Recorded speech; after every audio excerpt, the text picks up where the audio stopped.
I wanted to delve a little bit into the First Amendment because there seems to be a lot of confusion of what it's for, what it isn't for. And the term hate speech, we just have to actually throw that away. I saw, it's very hard to watch Caitlyn Jenner, her man-child on TV, but I did watch him, it's so confusing, speak with Tucker Carlson. And he's all upset because every time a gay person dies, it's a hate crime, blah, blah, blah, blah, blah. Well, I have a thing with hate and hate crimes because usually when you murder someone, you hate them. So it usually if it happens to be a white person against a black person because they hate black people, so what? If it happens to be a black person because they hate a white person, and they're both evil, they're both hateful, you know, so a black person who kills a black person or a white person who kills a white person, they have a reason. What is the call? Do you see what I'm saying? So hate speech is not a thing. I would like to just take that off the table. I don't know what those people were saying to that guy with the Israeli flag seemed pretty hateful to me. It is. There are hateful things, and you can use hate, but the term hate speech, it's not a thing. Right. It's not a thing. And here's the thing. I found it very offensive what those people were saying. Not only using the curse words, but saying that because it was not true hateful, about Israel. It makes me very angry, but I would not tell those people they have to just, have a gag order. I'll tell you what. I brought up... I'm going to link to this. There's a lot of quotes here about Thomas Jefferson and our country, and I think we need to go to original intent. Always go back to original intent. And in talking about the freedom of speech, it says, the people shall not be deprived or abridged of their right to speak, to write, or otherwise to publish anything but false facts affecting injuriously the life, liberty, property, or reputation of others, or affecting the peace of the Confederacy with foreign nations, which I find incredibly interesting. This is what Thomas Jefferson was saying about free speech. You can't say lies about people. Right. Because we in America, we all have the right to life, liberty, and the pursuit of happiness. And so your free speech cannot deny somebody their right to life, liberty, and the pursuit of happiness. Therefore, you cannot publish or defame someone else. False facts are not free speech. Right. To defame someone. Right. Now, the problem with hate speech is it is incredibly ambiguous. We cannot, no one will decide upon that, right? And so when you're publishing and you say, well, so-and-so, I know, molested, 5 kids, and they didn't do that. You can't say that. And you can actually be charged with a crime. Melania Trump just sued a magazine for calling her a call girl, and she got millions of dollars out of it. Because you can't defame somebody. And free speech is designed to set up that we have our own thoughts. We have our right to talk about what's on our minds. Yeah. What's on our hearts. But you don't have the right to defame someone else and slander someone else with lies injuriously. However, I want to kind of backpedal that just a little bit before you move on. They're talking about individual people. Right. Okay? So if somebody wants to come out and say all Christians are whatever, you know what I mean? They have the right to say that. They're talking about a group. Okay? If you want to just say all Christians or whatever, you want to say all Jews or whatever, you want to say all Muslims or whatever, fine. Okay, but we're talking about individual people. So this doesn't deny your right to say Islam is bad or to question different things within different groups of people because you're not actually defaming a individual person's character. Well, you're not depriving them injuriously life, liberty, and property or the reputation of someone else. So when we look at free speech, we have to say, is what I'm saying denying somebody else the right to life, liberty, and property, and their reputation? But if it's a truth, right, then you have every right to say it. You can't spread false rumors Right. about people.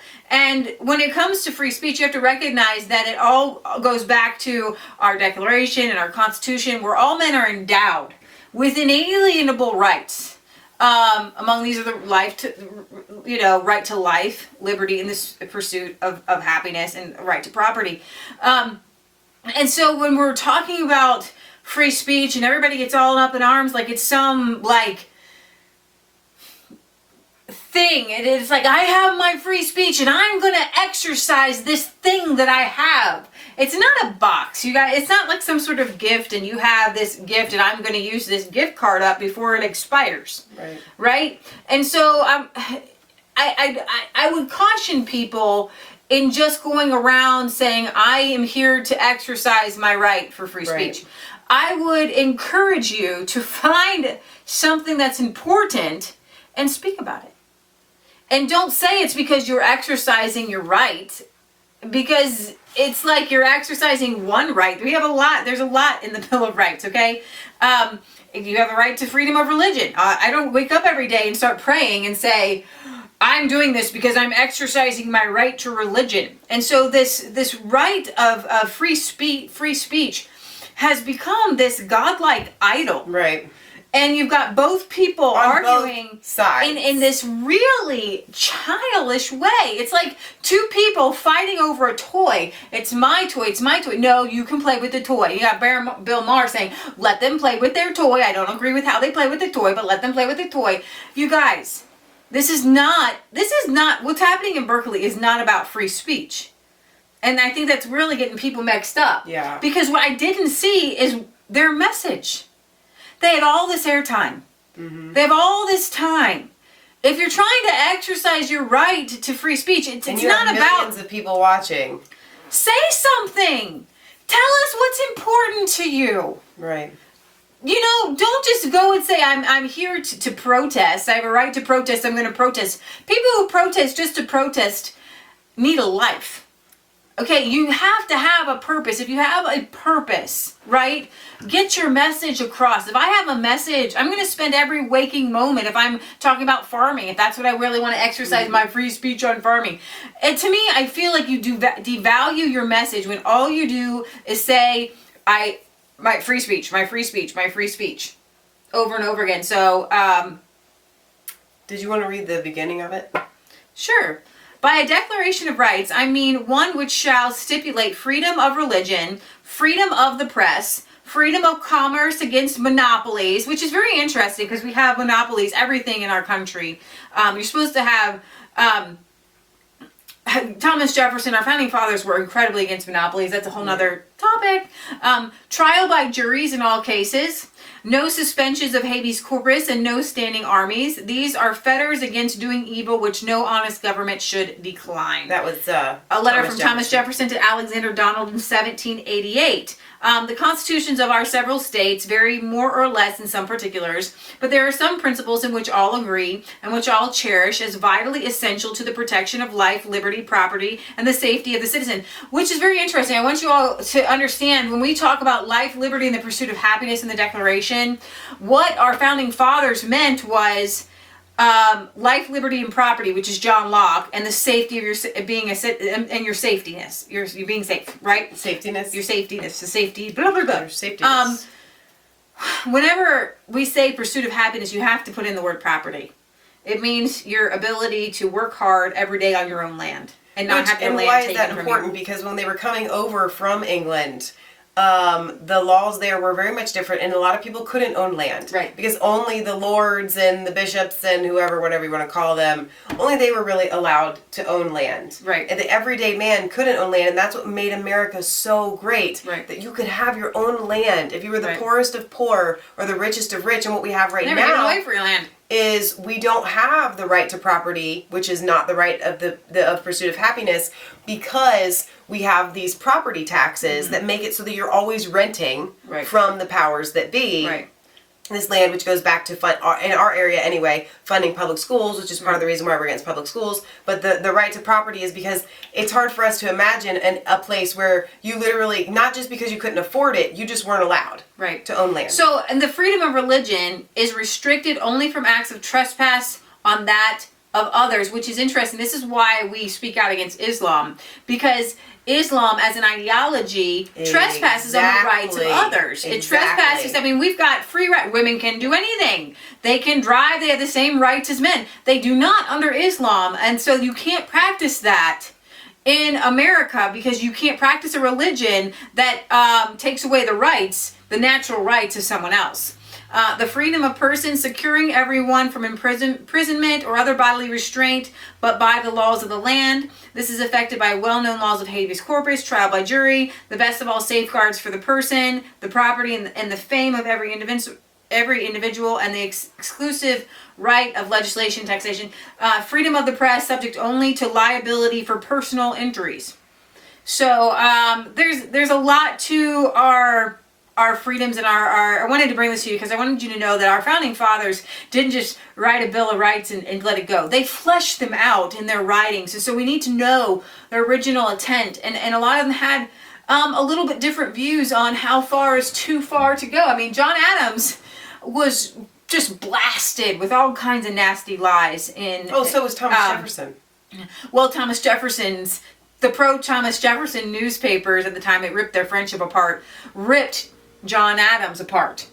And it broke apart their friendship for years. They finally made up for it later and then, but it was actually what broke them apart was the lies of the pro-Thomas Jefferson people in the press about John Adams. Well, I was thinking particularly of the alleged affairs and different things that they We're going to bring that to you another time. The whole idea, I'll give you a little tidbit in history. I don't know if we have time. Go ahead, give him the tidbit. Thomas Jefferson, the whole idea of him having this affair with Sally Hemings was actually fabricated a long time, like way after anything of this nature would have happened, by a man who had a beef with Thomas Jefferson, who took money from our founding fathers. He was actually a guy from England who spoke about freedom and all this great stuff in England. So our founding fathers helped him and his family to get over here. And he kept asking Thomas Jefferson for more money. It's kind of like once you give a handout, then somebody keeps coming at you. Right. And finally, Thomas Jefferson, who had already given this guy a lot of money, cut him off. Right. And said, no, enough is enough. And so then that guy is the one that starts all of these lies, and yet we're supposed to believe it. Right. It was a slander, and he didn't actually come out strongly against these lies because people were writing lies all over the place. But this particular person had such a stained reputation of being a manipulator and a liar and owing a ton of money. It bears no bearing.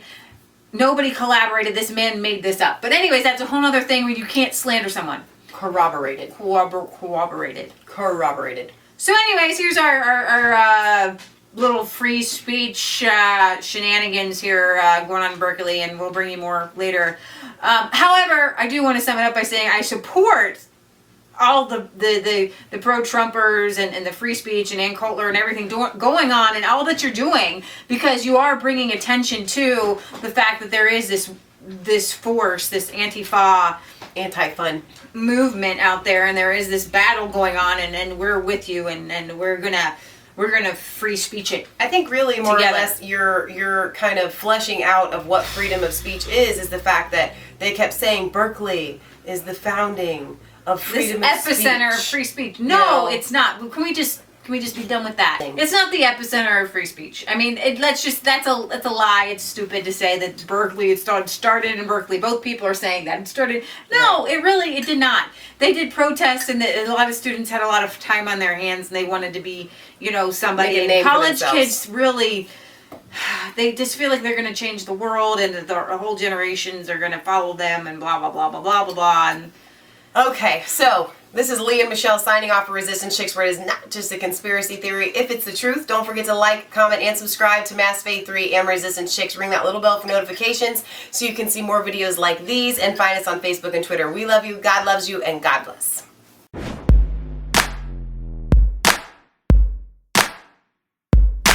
I was cold all alone, no place for home, every day so afraid, but you call